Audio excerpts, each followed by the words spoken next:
Awesome. Thank you for having me. Just a little mic check real quick, and oh, it's great to see like such a large group of people. Just a quick system thing I want to do real quick. My computer is giving me a little feedback, so I'm going to turn the volume down on that. So, cool. So I was just talking with Christian before I got up here, and I'm actually really curious, sort of what the demographics are. I'm a marketer by trade, so I like to know who my audience is. I'm going to largely group you into one of two buckets. I apologize for those of you who don't like to be classified, but how many are in some sort of creative marketing, advertising, some sort of creative type role? A few show of hands. How about developers, engineers, systems people? Yeah, there's my people. Cool. So this is actually really fun because I kind of consider myself a hybrid. It's probably how I ended up in marketing ops. I love to learn, and coding and engineering is one of the things that I love to learn about. I wouldn't call myself an engineer, maybe a coder.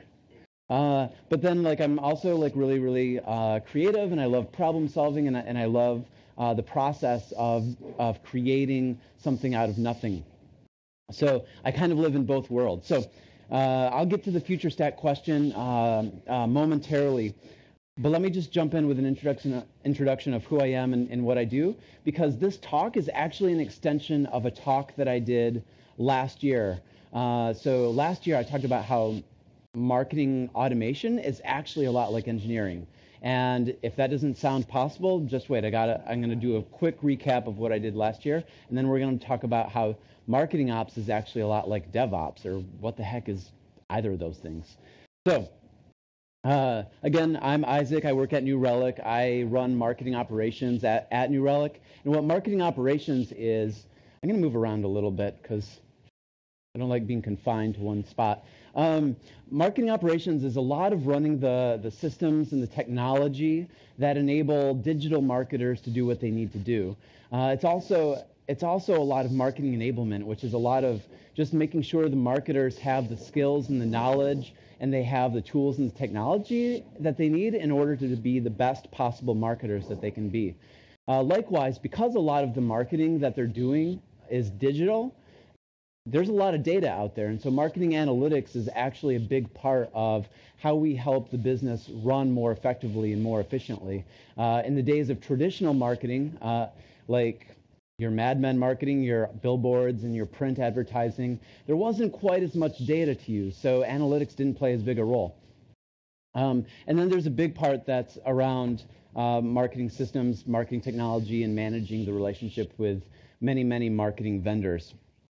So just a very brief history on what marketing operations is marketing started out as strictly a advertising type of activity. It was more about establishing a brand, doing print advertising, billboards, radio, television.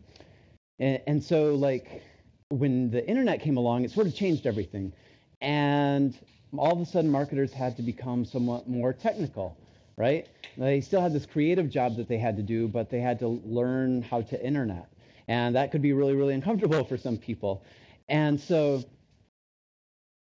when they started realizing that they had to be very process oriented and have some procedures, and they had to learn systems and stuff, and then they had a lot of like activities that they had to do that they didn't have to do before, they brought on marketing operations to sort of manage that convoluted, messy process that, you know, the creative folks, you know, for better or for worse, just weren't like cared enough about to do. And so with that creative process, marketing operations came on board to help keep the trains running on time. Well, as time moved along and sales organizations got bigger, and you know, and especially in business to business, marketing had to generate leads, which handed off to sales, and now we have like marketing technology that has to interact with like sales technology. Now the marketing operations folks had like another job to do, and that was maintaining like the systems technologies and firming up the relationship between marketing and sales, or product and marketing, or even product and sales.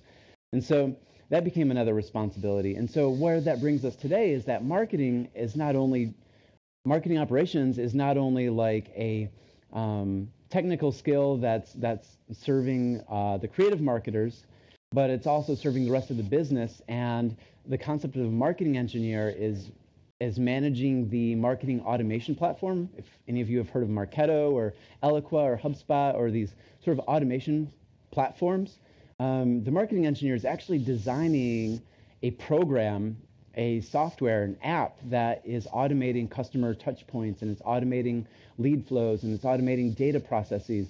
And so a marketing engineer is doing all of those things. And that's the talk that I gave last year. Sorry for those of you that missed it. There's a great blog post that Christian put up. Highly recommend you read it. I'm a bit biased, obviously, by that. But where that leaves us today is that marketing ops is a lot like DevOps, right? And so this is my example of how what people do in marketing automation is a lot like software development. On the left, you have like a system flow that's in your prototypical marketing automation platform. All it's doing is, if this set of conditions are true, then perform this interesting action. I mean, the same is true on that side where it's, that pseudocode that I developed. Same exact type of thing. And the skill sets for a marketing engineer are very, very much like a regular developer, a regular software engineer. Even though marketing automation people don't realize they're coding, I mean, they're very much applying the same set of systems thinking skills. And so when I gave this talk last year, and I did the Q&A at the end, someone really, really smart said, well, you have marketing engineering, you have marketing QA? No. And then someone else was, who was following on that sort of thought train said, well, what about, DevOps? What does like DevOps in marketing look like? And I said, I don't know. And I think I know tonight, and I'm sharing that with you, and I hope I get close.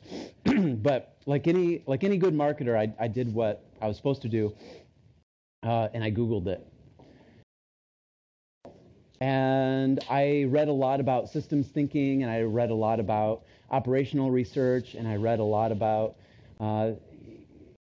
how people are, especially DevOps, they're trying to figure out how to balance like two sort of conflicting worlds.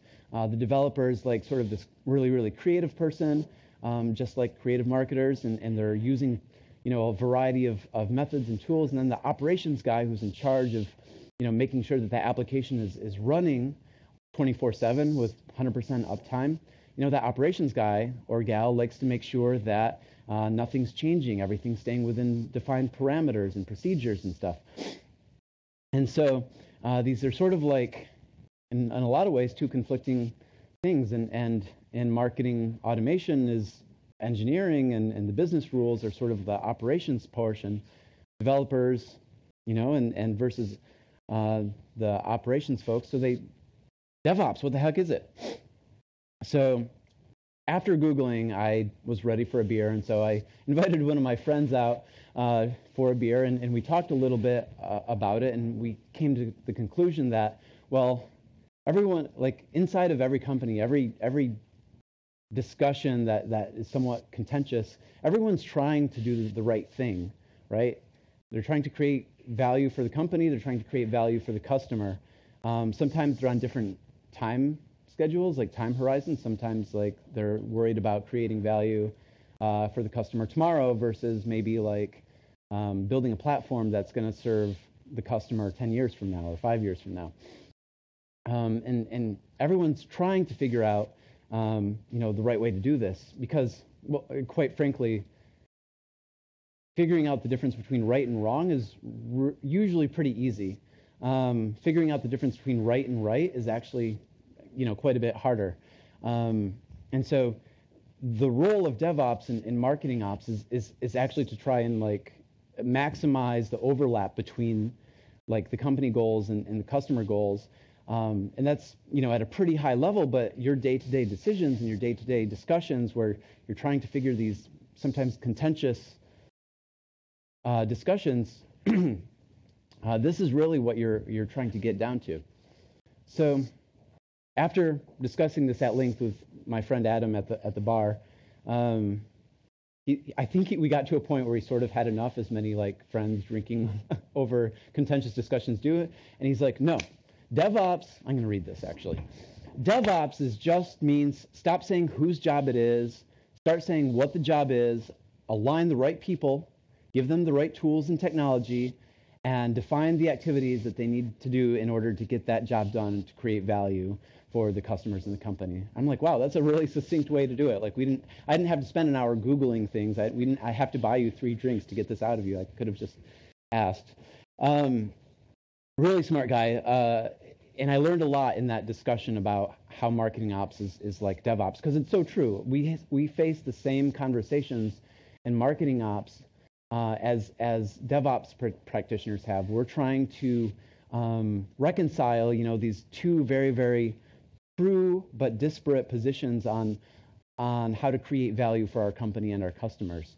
And we have to play the role to sort of identify what the right thing to do at this point in time is. So I thought that was super, super useful. And I don't know if it was the drinks, maybe it was just like, I just finished reading the book, Good to Great. Have any of you read Good to Great? Cool, great book. Highly recommended for anybody in business.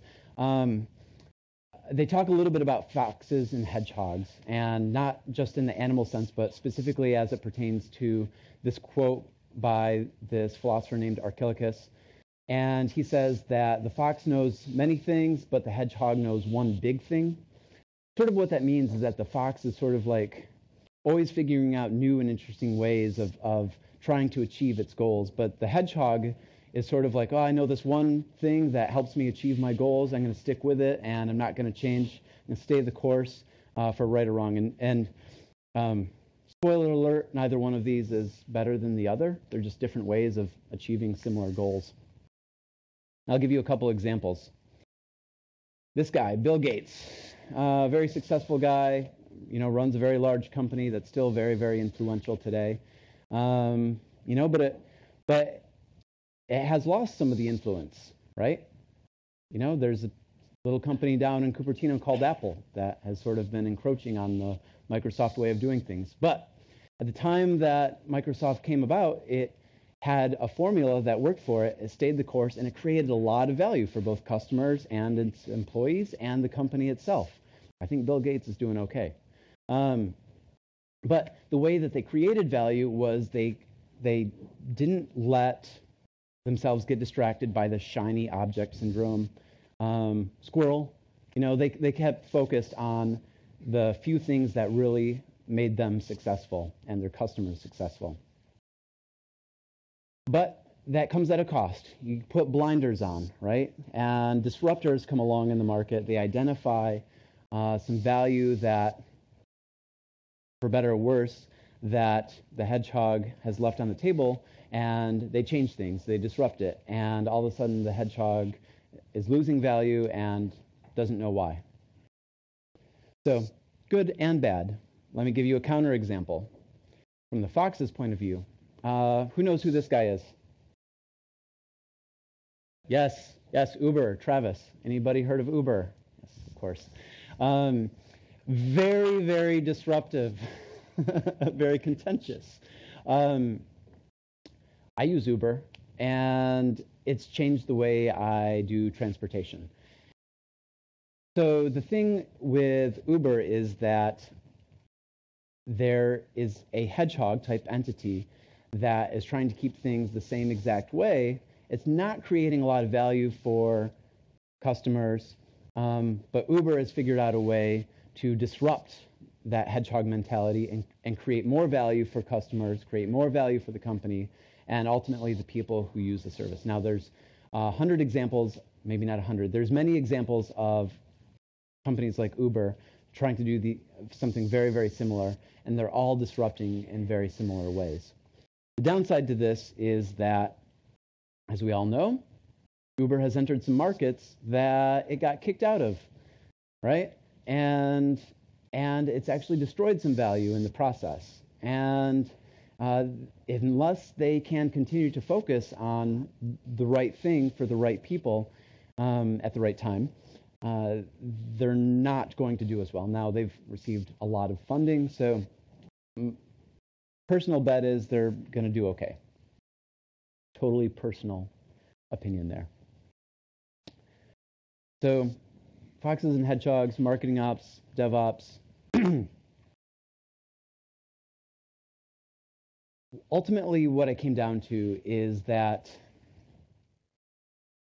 whether it's DevOps or marketing ops, they're both focused on balancing these two disparate ideas of maintaining what we're doing today because it's working, it's been doing a good job, defining the right processes, maintaining stability, not straying too far from the rules, enforcing the rules when they need to be enforced, against, the Fox syndrome, which is creating new things, developing new ideas, breaking some rules when it makes sense, and trying to do something new where we can all benefit from it.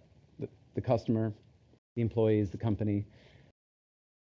And one thing that I would definitely like to mention about marketing ops is, and the same is true for DevOps, is that our customers aren't always our literal customers, our end users. They're not always the people paying us money.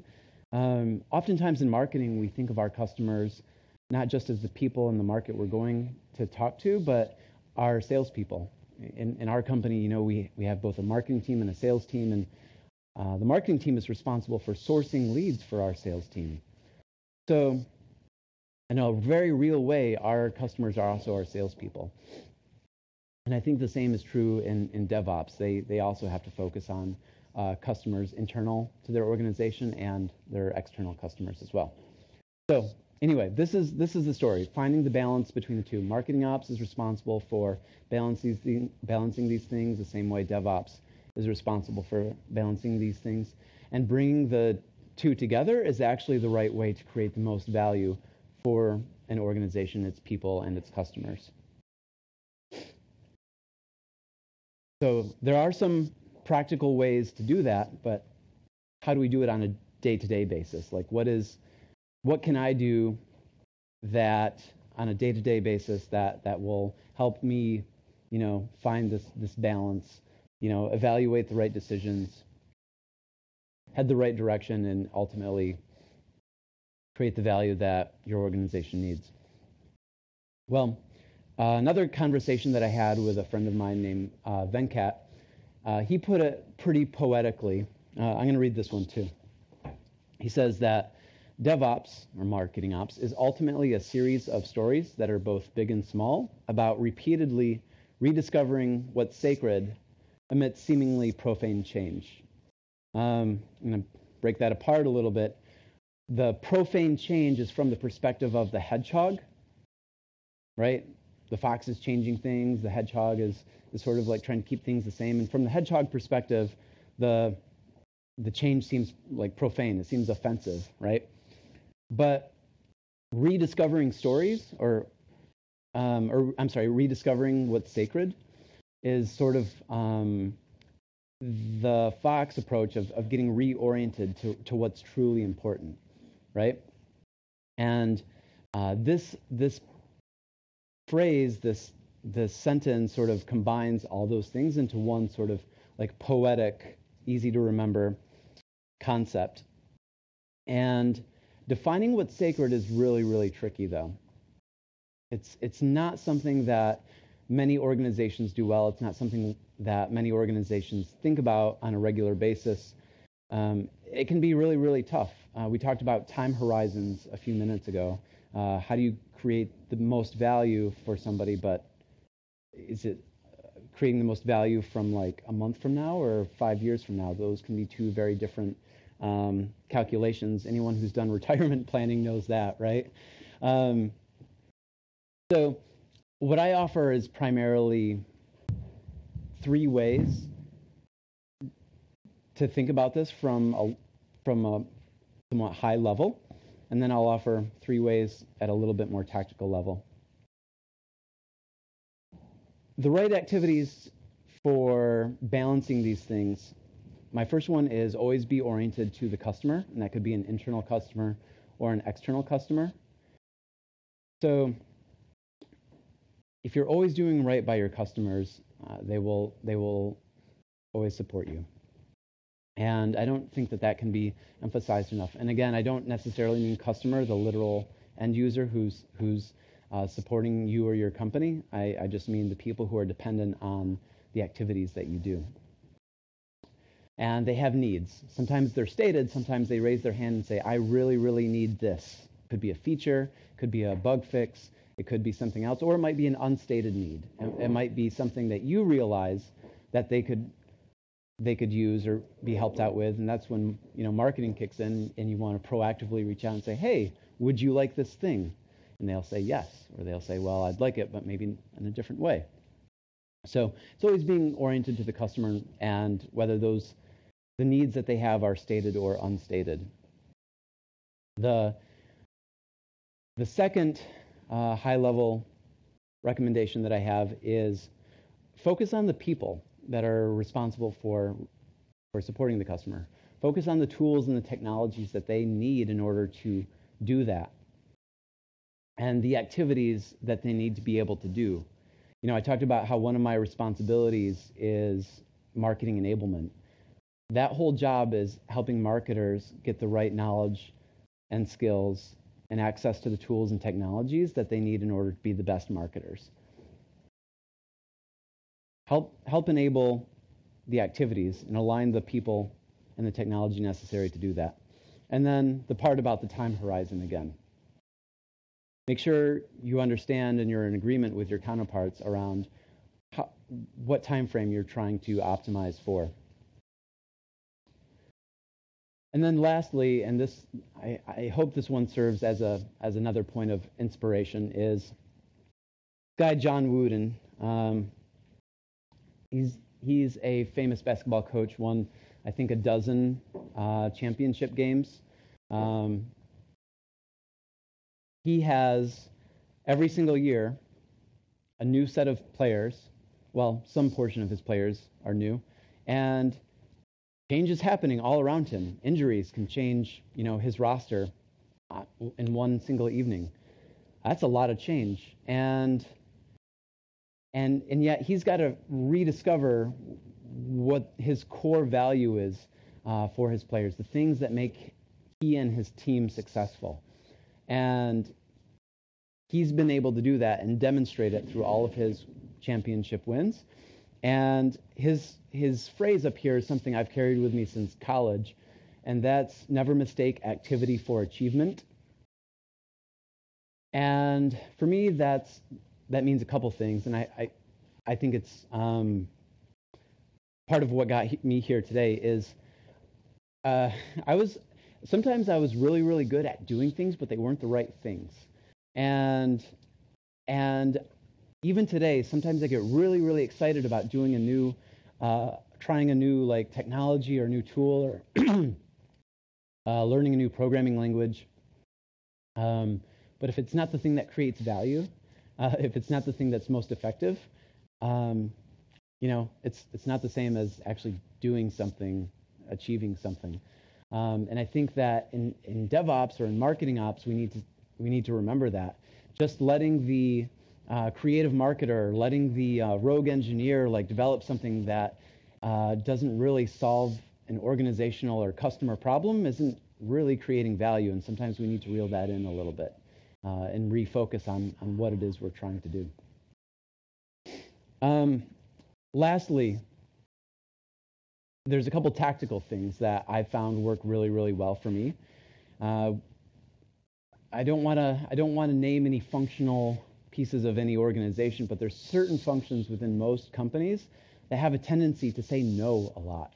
I don't mean managers necessarily. I mean actual departments. And so those functions, we might think of them traditionally as hedgehog type functions, right? They know how to create value one specific way, and they do that really, really well.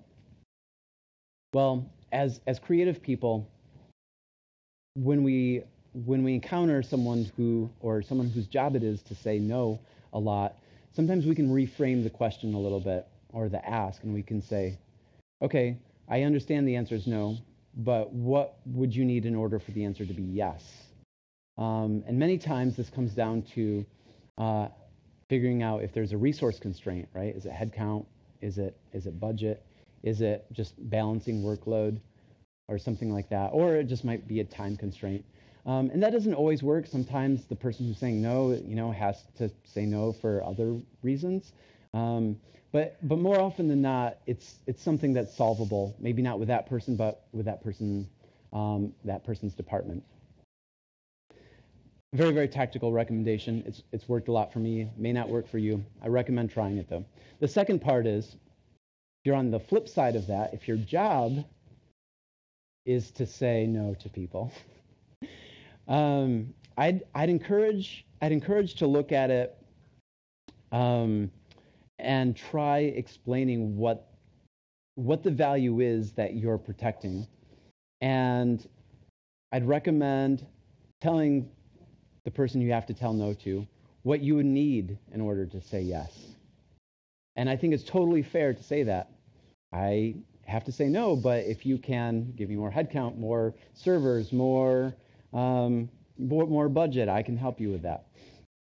But sometimes that's not possible either. And again, these are things that work for me. They don't always work for others. But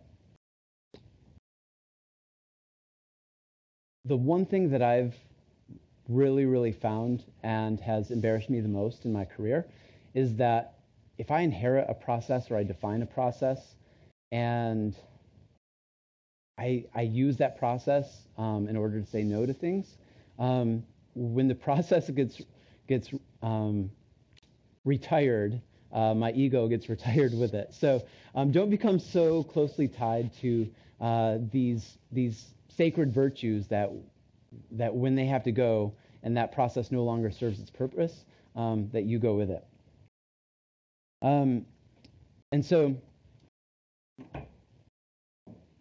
with any marketing operations or DevOps type role, like we need to balance the process of actually figuring out what those things we can say yes to, or how to push out the boundaries of the reason why we need to say no. And then the thing about FutureStack I wanted to mention as well. We're actually inviting all sorts of developers, all sorts of operations folks and engineers and marketing ops folks out there where we're going to talk about this stuff in a lot more context.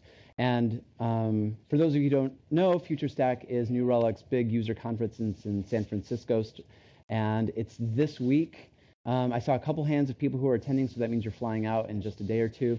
If anyone else happens to be traveling to San Francisco, I have a free ticket code, FS15 FTalk free, if you happen to be going down there.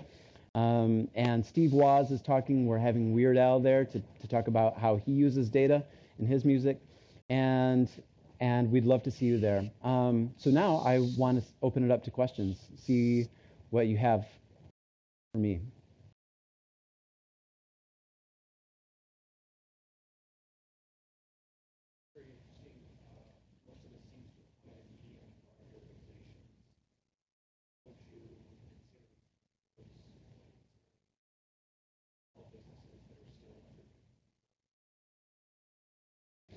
That's a good question. So the question is,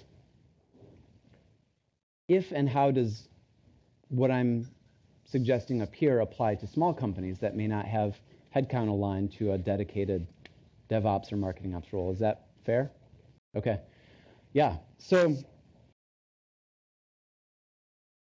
my title has been various things. My job title has been various things as my career has progressed. Started out as a marketing operations analyst, and I was a marketing automation specialist at one point.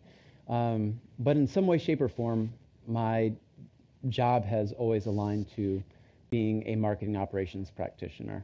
And so even though it's very easy for me to rely on my job title and say, this is what my job is, this is what it is not, I still believe that it's the responsibility for marketing creatives, for developer creatives, for operations people, or for what have you, to think about things through a DevOps or marketing ops lens. If no one's thinking about how to decide what's worth protecting and what's worth changing, then you end up with you end up with a bigger legacy technical debt than you would otherwise need. And so it's really, you don't need a dedicated headcount necessarily to think about these things. You just need people who care about the customer experience and achieving the the company goals. But I don't think that just precluding this headcount from a smaller company means that it shouldn't be paid attention to. I think it should always be paid attention to. So, from what I understood, there are marketing engineer positions actually responsible for sort of owning all the marketing automation tools, making sure they all work correctly. So that's not a function of like an IT organization. That's correct. So the question was, is marketing engineering part of the marketing organization, or is it actually part of an IT organization? Is that right? Yeah, so the answer is, yeah, it's part of a marketing organization, and in some organizations that would be quite surprising because traditionally a lot of engineering functions are part of an IT organization. Now, I don't have anyone on my team whose job title is marketing engineering. For me, that's a little bit more of an analogy, but their title is marketing automation specialist. But I definitely think of them as marketing engineers. And traditional IT organizations are actually being somewhat bifurcated in the sense that we're part of the organization that's responsible for putting computers on people's desks, sort of separated from the developers, which are becoming part of an engineering organization. Additionally, marketing is actually forecasted by a large analyst firm, I don't know if I'm allowed to say their name, to spend more on information technology, like software as a service type marketing vendors. They're forecasted to spend more than actual IT organizations in 2017. So marketing is actually becoming a very, very technical type of function, not just your traditional creative madmen type of thing. Great question. Any other questions, comments, concerns?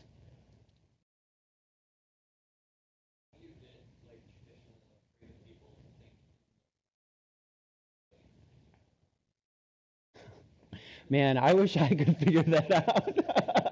It's really, really challenging, and it's really uncomfortable. Anyone who's super creative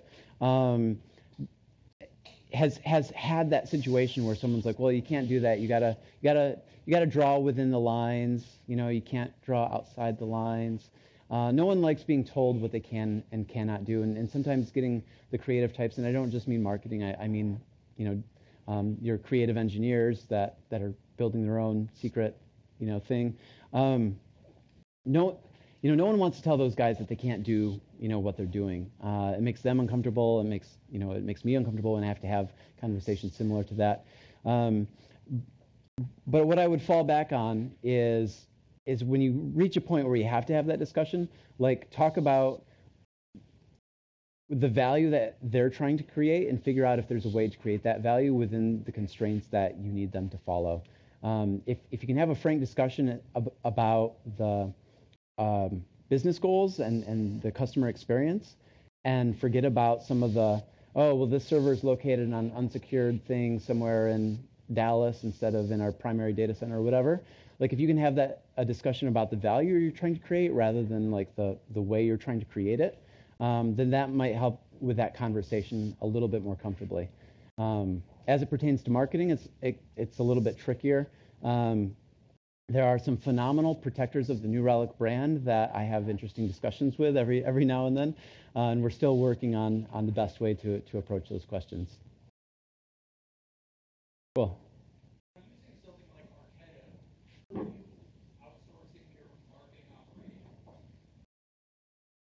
operation? That's an interesting idea. So the question is, by outsourcing or by using a platform like Marketo, which is marketing automation, are we actually outsourcing some of our marketing? And the answer is actually yes. If we didn't have Marketo, it would be somebody's job to bring up Gmail, punch in a bunch of customer email addresses, write an email, and send out that email. With a tool like Marketo, where you're actually automating that activity, now we don't need that person to manually write those emails. Now we let the marketing automation platform write out the email that says, hey, great, thank you for signing up for XYZ product. Here's your login credentials. And oh, by the way, if you need help getting started, here's a handy PDF to do it, right? And so by doing that, we can give them a more timely and better customer experience than if we had to wait for someone to come in at 9 a.m. to write that email for us and send that out. So the answer to your question is absolutely yes, it does. It is in a way outsourcing that, but it also lets us do more interesting things and create more value for the customer and the company. That's a really good question. Cool. Anything else? All right.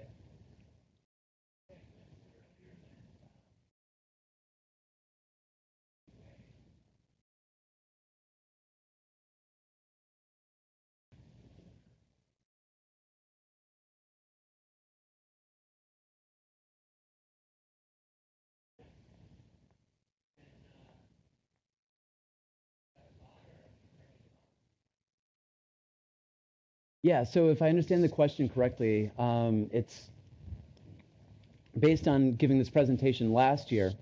This has sparked a lot of conversation and continuing developments where my thinking around marketing engineering led me to the thinking around marketing ops as DevOps. Well, what is the next thing? And so where it's leading me next is I really want to understand more about systems thinking and operational research. I want to understand how people are applying the concepts of queuing theory to marketing and sales leads and other things around that. I haven't developed the thinking or the content that far yet, but it's on its way, and I'm hoping that you'll all have me back for another future talk next year when I have figured it out. And there was one more question right here I wanted to get to.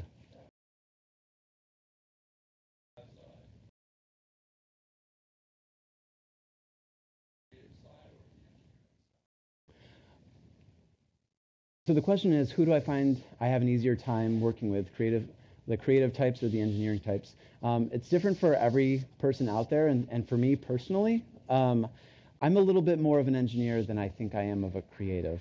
I definitely like being able to put myself into a zone where I can work on something very, very creative and do something fun and interesting. But I have to reel myself in sometimes because that activity is not always. Sometimes it is creating value, but it's not the way I can most efficiently create value for my team or my company or my customers. But I lean more towards the engineering side personally. How about you? Okay, cool. Unless there's any more questions, I'll wrap it up. All right, cool. One more. This is it. You get the last one.